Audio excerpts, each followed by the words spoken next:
Ok អ្នកនរគ្នាសម្រាប់ថ្ងៃនេះដែរវីដេអូរបស់យើងគឺថ្មីមួយទៀតហើយគឺយើងមកធ្វើការ unboxing accessory របស់ DJI Action 6នេះដែលខ្ញុំបាន order មកមាន accessory ជាច្រើននៅក្នុងប្រអប់នេះហើយ2 3 4 5 6មុខអញ្ចឹងយើងទៅមើលមួយមុខតើក្នុងហ្នឹងមានអ្វីខ្លះហើយខ្ញុំព្យាយាមសំតើវាបានមកដល់គ្រប់ទាំងអស់ហ្នឹងហើយបានចាប់ដើម unboxing ជាមួយអ្នកគ្នាអត់ហ៊ាន unboxing មុនទេអញ្ចឹងឥឡូវយើងទៅមើលទាំងអស់គ្នាតោះអូខេចាឥឡូវយើង unboxing ប្រអប់ទី1នេះមួយសិនចាឥឡូវខ្ញុំដកឲ្យបានចេញសិនចាំគិតទៀតចាំមើលប្រអប់ទី1នេះមានអ្វី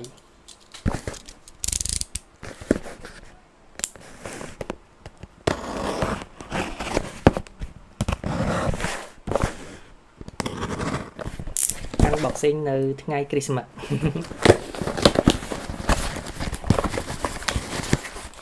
ក្នុងនេះមាន2ប្រអប់ទៀតវ៉ា3ប្រអប់ទុកនេះមួយសិនមាន2ប្រអប់នេះចាំដឹងក្នុងនោះមានអីចូលមើលក្នុងនោះទៀត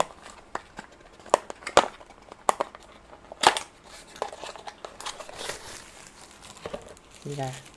អានេះsilicone frame silicone frame នេះ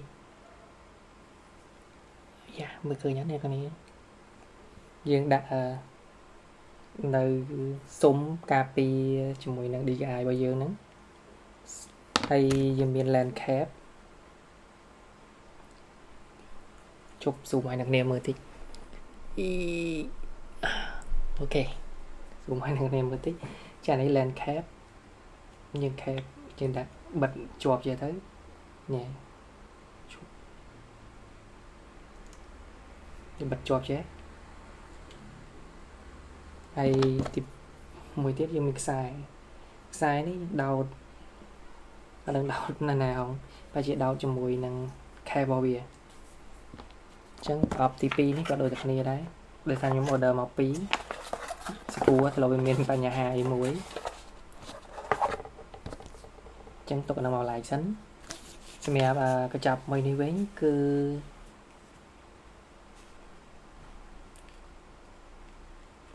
សម្រាប់កញ្ចប់មួយនេះគឺ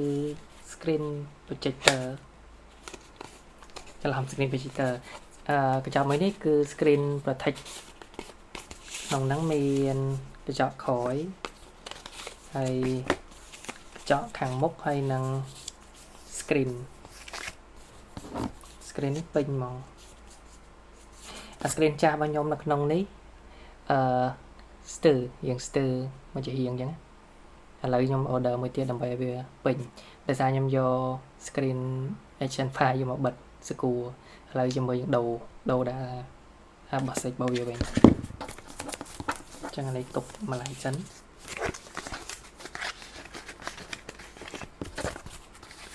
បញ្ជាក់ផងដែរscreen Action 6នេះ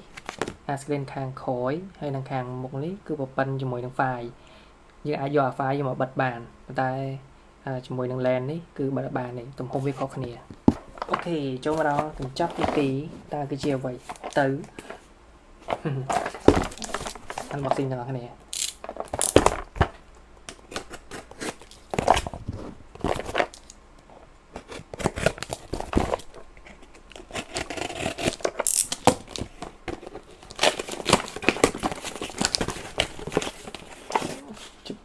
នៅក្នុងប្រអប់មានប្រអប់ទៀតបោះចេញនេះមួយទៀតខ្ញុំស៊ូមអោចេញវិញតិចអូខេចេញនៅក្នុងនេះយ៉ាបើកខាងណាចេះ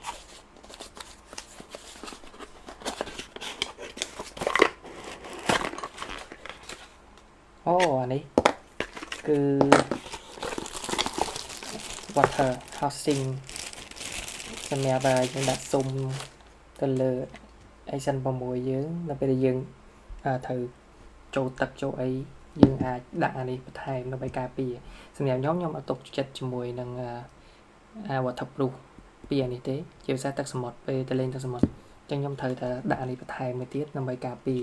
accessory នេះក៏សំខាន់ដែរ ចូលដល់ទី3 zoom out មកវិញតិចប៉ានេះណា zoom តិចទៀតនេះអូខេមើលនេះដល់ខាងណាទៀតខាងនេះ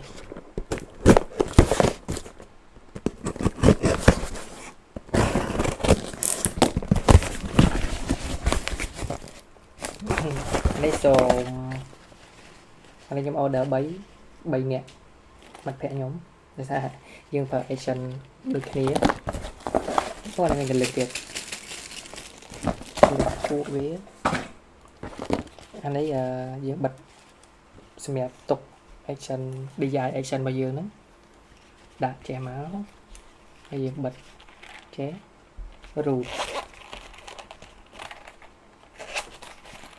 មានអារម្មណ៍ថាយើងទូចដែរយើងទូចអញ្ចឹងបើយើងដាក់ cache ឬក៏អីនៅពីលើនេះយើងអាចជាអៀត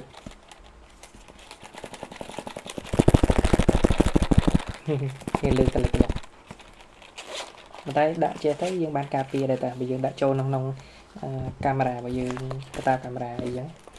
ចាំឲ្យទុកមួយដុំទៀតសម្រាប់ថង់នេះ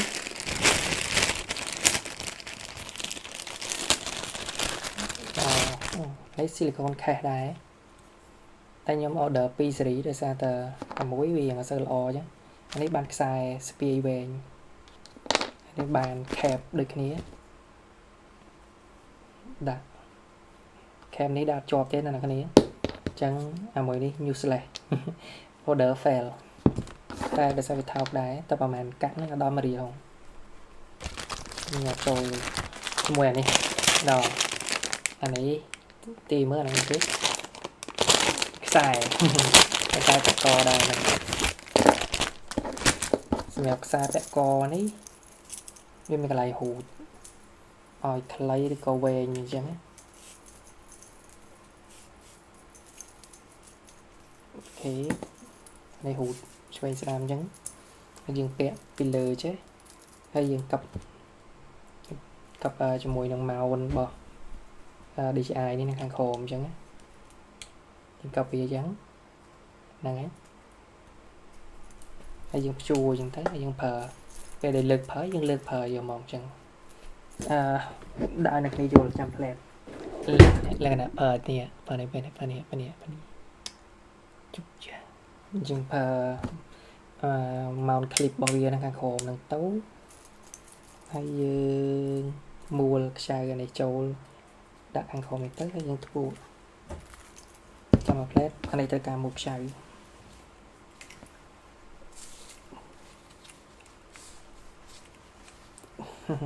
ចឹងដល់ពេលយើងត្រូវប្រើយើងលើកប្រើយកមកដូចខ្សែកអញ្ចឹងអាហ្នឹងអូខេប្រដាប់មួយនេះដាន់ទំនងដែរមកជាប់ល្អអូខេដូររបស់ទៅមកទៀតសល់ថងបខៀវចំក្រោយ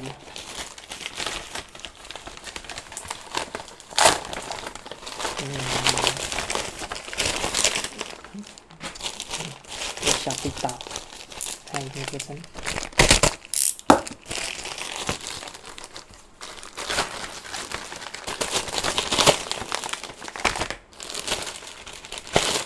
ហើយហ្នឹងអូអានេះខ្សែ HDMI ខ្ញុំទិញមកសម្រាប់ដាក់ monitor អានេះក៏ថោកបានទៀតខ្ញុំទិញអាខ្លីចេះដោយសារតែ monitor ខ្ញុំមានខ្លីដែរនោះអញ្ចឹងយើងអត់ចាំបាច់ទិញវែងទេអញ្ចឹងដោតពី monitor នេះ load ចូលមកដោតពីអានេះដោតពីកាមេរ៉ាយើងដោតចូលក្នុង monitor អញ្ចឹងវាខ្លីអញ្ចឹងវាអត់សូវញ៉ៃបើខ្សែចាស់របស់ខ្ញុំវែងខ្លាំងអញ្ចឹងខ្ញុំទិញអានេះទុកដោតមួយអូខេត្រឡប់មកវិញពុកអូខេអញ្ចឹងសម្រាប់អ្នកនរគ្នាវីដេអូថ្ងៃនេះគឺខ្ញុំ unboxing របស់របរដែលប្រើជាមួយនឹង DJI នេះគឺសិតតែ accessory ដែលខ្ញុំគិតថាមានប្រយោជន៍ហើយ accessory ប្រហែលខ្លះដែលខ្ញុំបាន order មក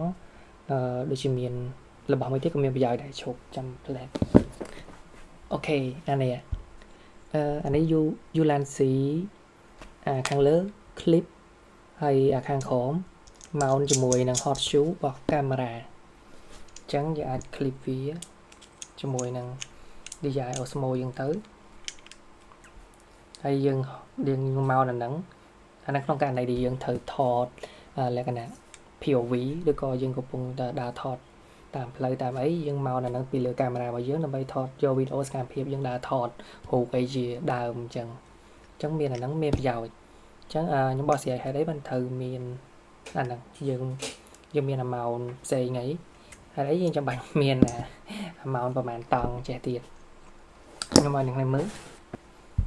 នេះ amount clip បែបចេះអូខេឃើញយើងត្រូវការ amount ប្រភេទ clip ចេះអូខេ